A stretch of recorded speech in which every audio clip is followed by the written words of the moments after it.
Welcome to another edition of Says Shernoff, your number one source for wrestling news. If by news you mean sarcastic commentary on the month's events that should never be taken as news, I'm Josh Shernoff, and do we have a lot to talk about this month or what? It has been a crazy March in the wrestling biz, so let's dive right in to this month's headlines.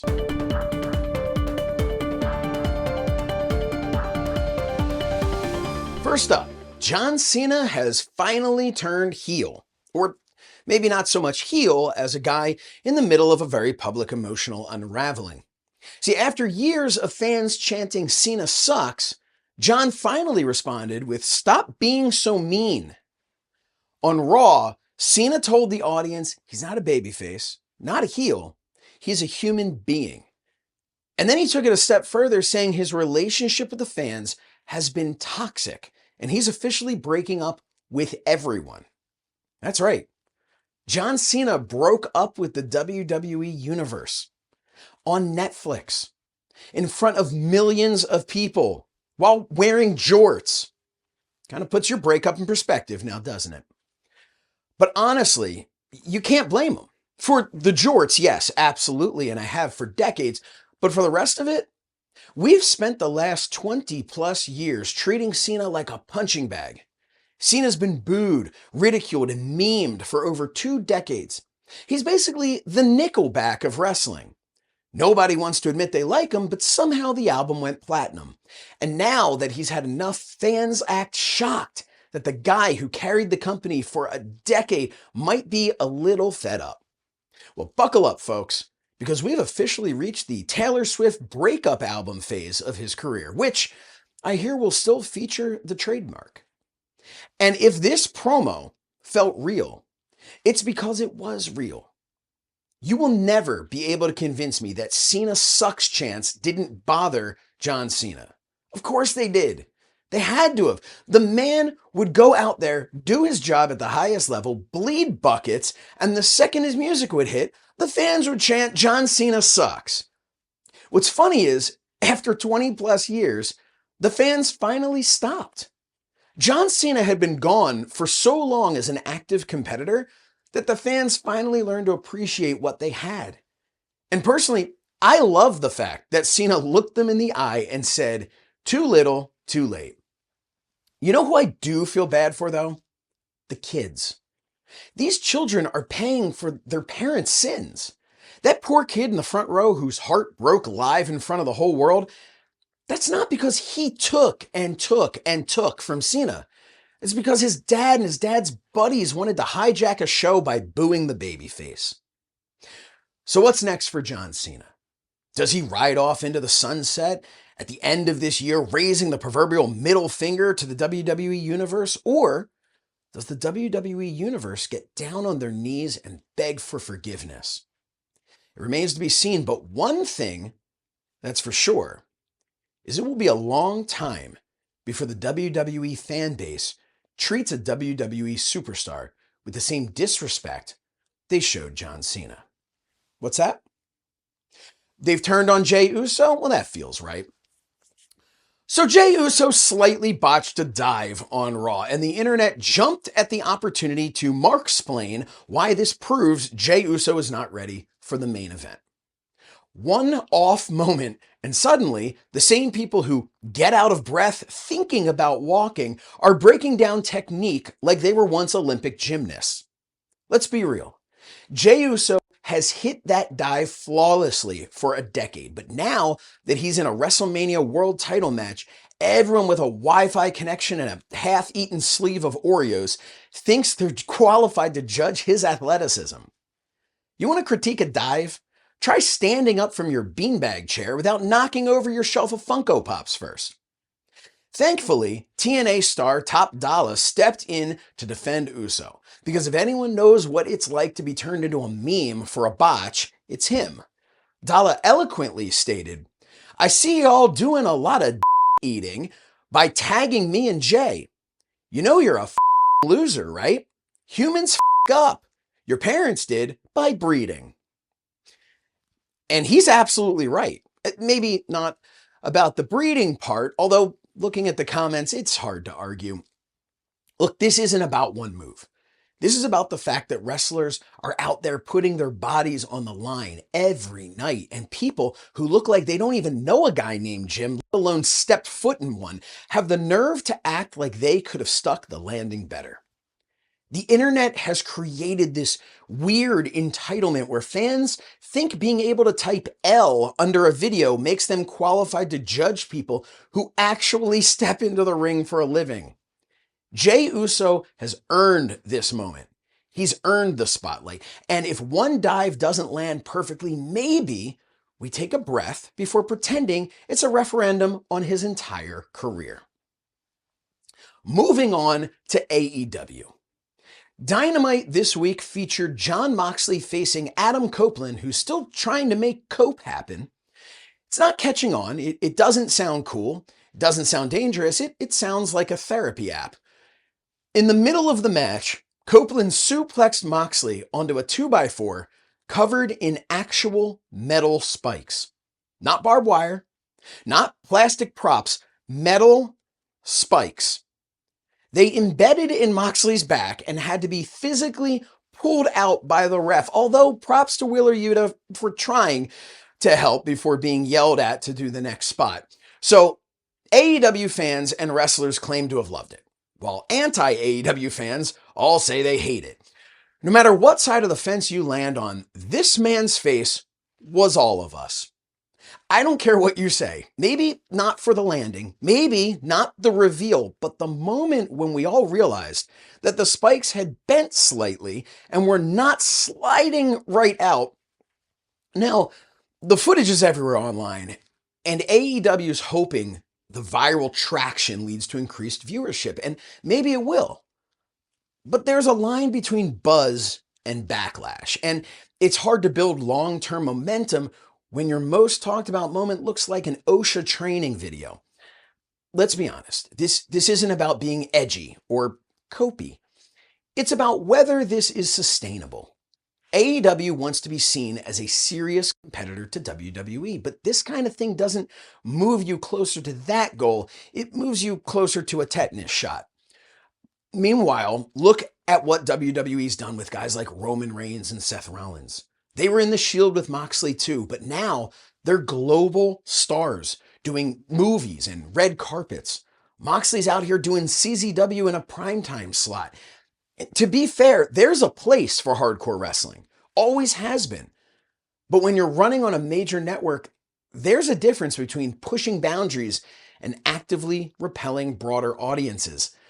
AEW says they're offering an alternative, and that's fine. But not everything needs an alternative. For example, I'd much prefer a match with no impalement to the alternative. And if this is what it takes to stand out, maybe that says more about your product than your competition. And finally, as we know, WWE and TNA are officially working together, which means crossover appearances, and with them, all the financial clarity of a timeshare agreement. Reports say WWE stars showing up on TNA programming aren't being paid extra, because apparently a handshake deal and a warm catering tray is enough compensation for representing the biggest company in the industry on a show that airs on a channel you need a treasure map to find. Meanwhile, TNA wrestlers appearing in WWE are getting paid. The irony is that TNA could definitely argue the value of the exposure as enough of a payday. Still, it's a fascinating shift. And maybe that's the new normal in wrestling. Less tribalism, more collaboration. Or maybe it's just WWE realizing they can offload mid-carders like leased vehicles and still keep the mileage under warranty. Either way, it's happening, and it's good for the business. But the whole thing feels less like a partnership and more like a college exchange program where one side sends over bright-eyed undergrads and the other sends back jaded upperclassmen who forgot they signed up in the first place. But hey, at least both sides are in a reliable, working environment. The last thing you need is to go into a match worrying about getting stabbed in the back. And that's headlines. We'll be right back.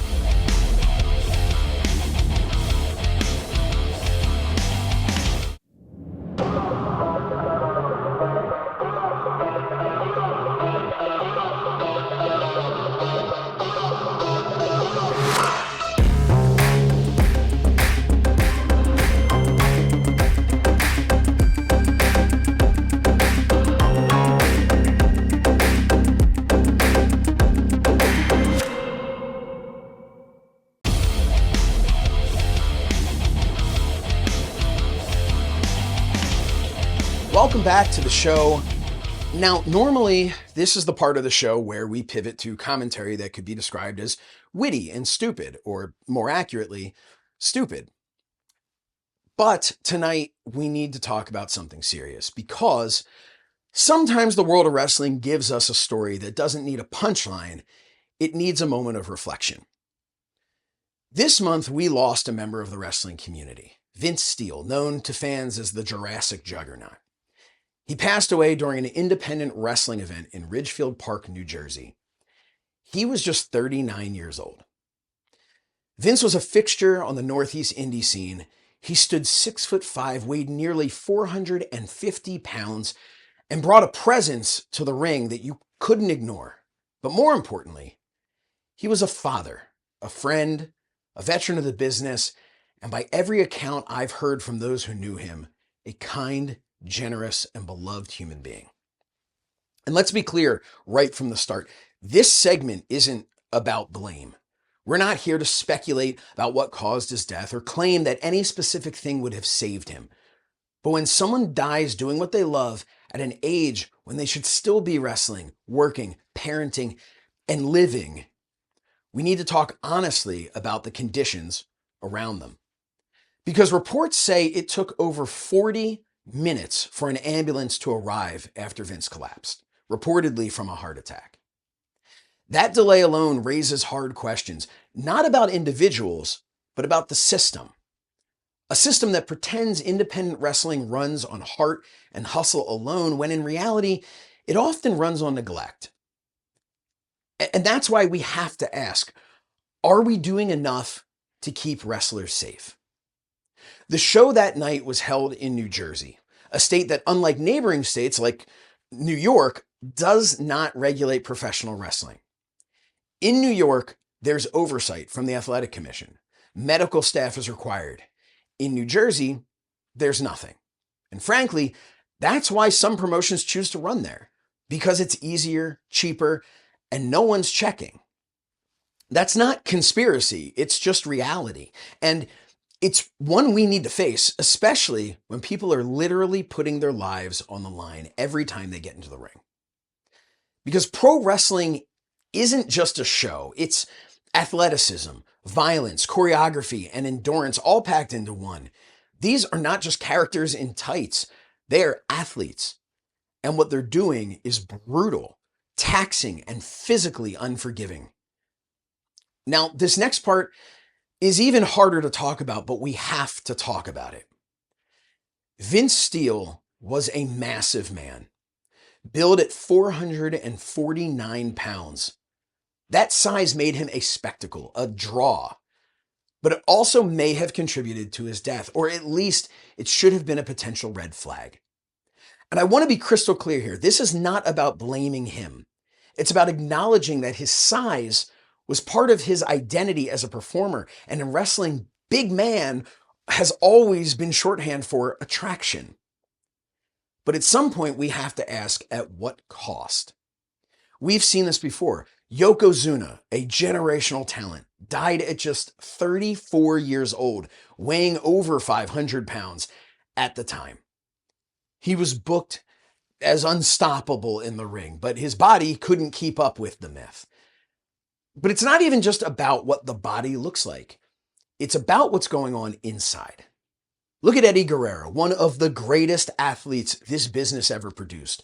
Ripped, strong, an unbelievable physical appearance and presence, and yet he died of heart failure at just 38, because sometimes what's happening inside the body doesn't match what we see on the surface. So if we know that even the healthiest looking bodies can be hiding serious risks, what does that say when we see performers whose bodies don't look healthy? Again, this isn't a criticism. This isn't about shaming larger bodies or blaming anyone for their physical condition. This is about acknowledging that size comes with risk. And if someone is 450 pounds and performing in a physically demanding sport, we have to be even more careful. Not to protect fans or the product, but to protect the wrestlers. And the hard truth is, on the indie scene, that protection often doesn't exist. Unlike companies like WWE, which have wellness policies, cardiac screenings, blood work, drug testing, concussion protocols, and more, many independent promotions have no such system in place. No baseline checkups, no medical clearance, sometimes not even a defibrillator at ringside. And again, we're not saying that better oversight would have saved Vince. We don't know that. We may never know that. But if we don't start asking better questions, we're just hoping this doesn't happen again. And that's not enough. If you're running wrestling shows and you can't afford a doctor on site or an ambulance on call, you can't afford to be running wrestling shows. We've seen too many performers die too young, and every time it happens, we mourn, we post tributes, we talk about brotherhood, and then we go right back to the same old routine. This time we need to do better. Because Vince Steele wasn't just a wrestler. He was a father, a friend, a man who deserved more than a 40-minute wait and a shrug from a system that wasn't built to protect him, while his fellow wrestlers, friends, and event staff were forced to stand in for the medical professionals who should have been there, doing everything they could, helplessly trying to save him. Let his memory be more than a name in a headline. Let it be the reason we raise our standards. Rest in peace, Jurassic Juggernaut. My heartfelt condolences to your family and friends. We'll be right back.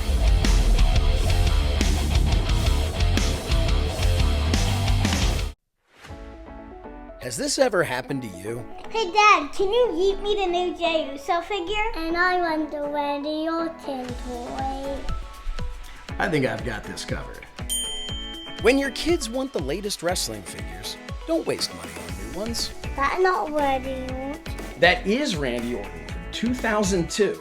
Even has his original haircut. Dad, this isn't Jey Uso. Even better, it's Kurgan. No. And don't forget about your little princess. Hey sweetie, look what I found. What is this? It's the world's most dangerous man, Ken Shamrock. I asked for a Ken doll. And you got one. Pre-owned wrestling figures. Kids might hate them, but your wallet will thank you. So this was originally Gold Dust. Then he became Sabu, and I think I may have set him on fire.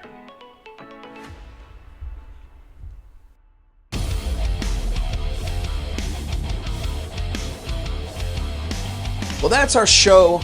I know this episode took a different turn than usual, but don't worry, next time I'll be back to overthinking the ridiculous and pretending it's what really matters. If you've made it this far, you might as well follow me on social media at So Says Shernoff and subscribe to my YouTube channel at So Says Shernoff for clips and extra content. Want more of this nonsense in your life? Check out the Weekly Wrestling Hour podcast with myself and Dave Sturchio, and of course, you can find this show every month right here on the My Fandom YouTube channel.